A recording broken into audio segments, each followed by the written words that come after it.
अस्सलाम वालेकुम भाइयों, क्या हाल है? आप सबका ठीक ठाक होंगे उम्मीद है। तो मैं आप सबके साथ ये शेयर करना चाहता हूँ कि ये मेरा एक चूज़ा है, ये रंग का।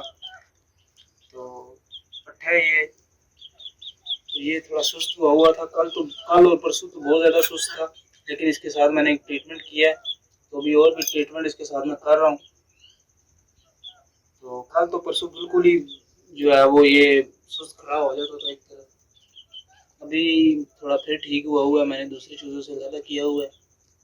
तो जब ये मुकम्मल ठीक हो जाएगा तब की वीडियो मैं आपके साथ शेयर करूंगा, और ये भी उसके साथ ही लगा दूंगा। तो ट्रीटमेंट भी बता दूंगा कि मैंने क्या चीज़ इसको दी है और ये कैसे ठीक हुआ है।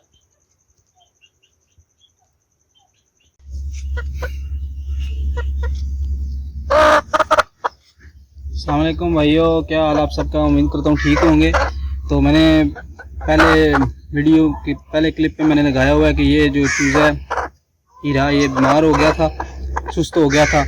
तो आजकल मौसम ही ऐसा है, जो चूज़े कहीं बीमार हो जाते हैं तो टेंशन की ज़्यादा बात नहीं है।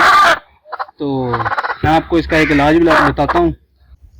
तो दोस्तों, सबसे पहले ना आपने जो सुस्त कोई भी अगर चूज़ा बीमार है तो उसको ना आपने अलग कर लेना है दूसरे चूज़ों से। तो वो जो है वो वैसे भी सुस्त होता है, तो बड़े मुर्गे जो होते हैं या दूसरे चूज़े वो उसको मारते भी हैं, तो जिसकी वजह से वो मरने के खतरा ज़्यादा हो जाते हैं, उसकी तबीयत और ज़्यादा बिगड़ जाती है।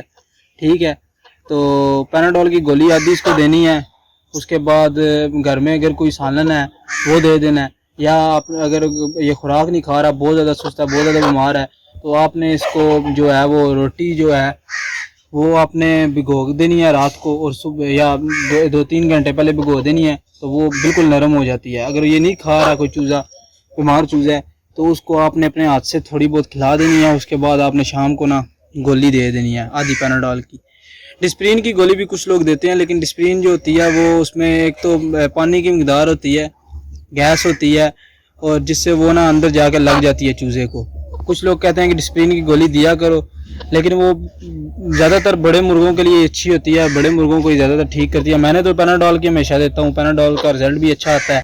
अच्छा भाई, डिस्प्रिन की गोली उस वक्त देनी चाहिए जब मुर्गा को या चूज़ा खा रहा हो अपने आप, उसको खिलाए ना, तो अपने आप वो खा रहा हो, दाना पानी खा रहा हो, कर रहा हो खुराक पूरी, तो उसको उस वक्त डिस्प्रिन की गोली दो, तो वो ज़रूर फिर ठीक हो जाएगा। वैसे तो मैं तो यही मुंतखब करना चाहूँगा, पैनाडोल की गोली आप दें। अभी मैं इसका चलना फिरना भी आपको दिखाता हूँ, ये बिल्कुल ठीक हो गया है। तो चेक करें आप, ये देखें आप, कितना माशाल्लाह से बिल्कुल ठीक हो गया। तो दोस्तों, दुआओं में याद रखना, और चैनल को सब्सक्राइब करना, लाइक करना, शेयर करना, और कमेंट्स में बताना वीडियो कैसी लगी। खुदा हाफिज़।